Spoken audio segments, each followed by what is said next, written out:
I'm Vince, and I'm going to explain to you my theory, my ideas on consciousness and mind. Now, I've got this written down. I haven't memorised every sentence and paragraph, so it would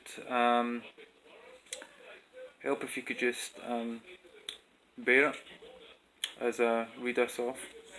And if you would like to leave any comments on what you think, please do.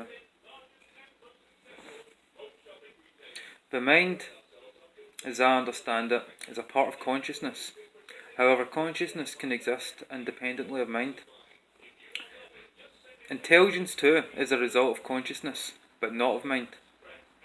Intelligence and mind are two cognitive features of consciousness, and both improve the quality of the other when functioning well. The constituent features that form the mind are thoughts. There are different types of thought. Abstract thought, which compose theories and critical thinking. Memory thought, which compose our recall of certain events in our lives. And imaginative thought, which compose fantastic and made up thinking that may or may not have any bearing to events in our past. The mind, in a sense, also is the seat of a personality. Personality is formed by our different types of thought. Each human life has collected a unique set of experiences, which in turn generate our memories, imagination, and types of abstract thinking, all of which are thoughts.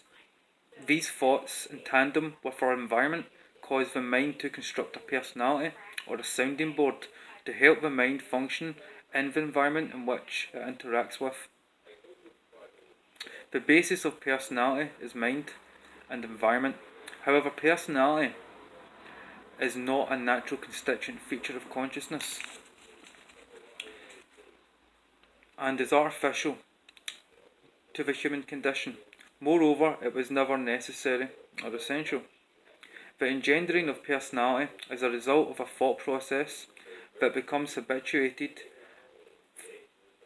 and causes human individuation and self-discovery. Furthermore, it is also the result of this thought processes through habituation and personality that engenders pathological mental conditions. These pathological conditions of mind is partly due to the artificiality of personality and our habituation of thoughts. The unnecessary and unnatural condition is what fosters certain thought disorders that lead to particular pathological conditions. To illustrate my point, simply one needs to look at certain environments and societies, and we could easily infer from what environments would contain a higher concentration of individuals with mental illness, what communities, what households. All pain is mental pain. Everything is simulated by consciousness, affects the mind. When a certain threshold is crossed, the mind becomes mentally ill. One, and is also the most important factor of thought disorder, is personality. Personality is also a constant variable of mental health. It's always there, it's behind everything. As personality is an artificial construct of mind, it imposes a level of stress on consciousness. Stress, moreover, is the trigger of neurotransmitters such as serotonin, adrenaline, two of which are in excess in individuals with mental health conditions such as schizophrenia. A personality constructed is explained as a result of environment and habituation of thoughts. These thoughts can become conscious or unconscious and mould how we perceive ourselves and our response to environmental stimuli. This mind mould envelops our lives and is obsessively reinforced by our thoughts. Therefore, the artificial construct of personality is a form of obsessive thinking and compulsive behaviour. Pathological conditions of the mind all result from a thought disorder. However, there are also pathological conditions that are caused by brain abnormality. Personality is a pathos of the mind, and it is one that is nurtured and reinforced for most of our lives. The personality pathos, as I've termed it, is the underlying cause and pathos of the mind, but branches off into other mental pathological conditions. The personality pathos is what I understand to be responsible for engendering neuroses. The personality construct becomes a filter and lens for our perceptions, and when our perceptions contradict our thoughts, there is a disorder of the mind, a thought disorder. Our environment is a sounding board for consciousness, and our consciousness is a sounding board, and our personality, is a sounding board for the mind. When our personality wrestles with the environment, for whatever reason, the mind will at times of stress inordinately try to compose order.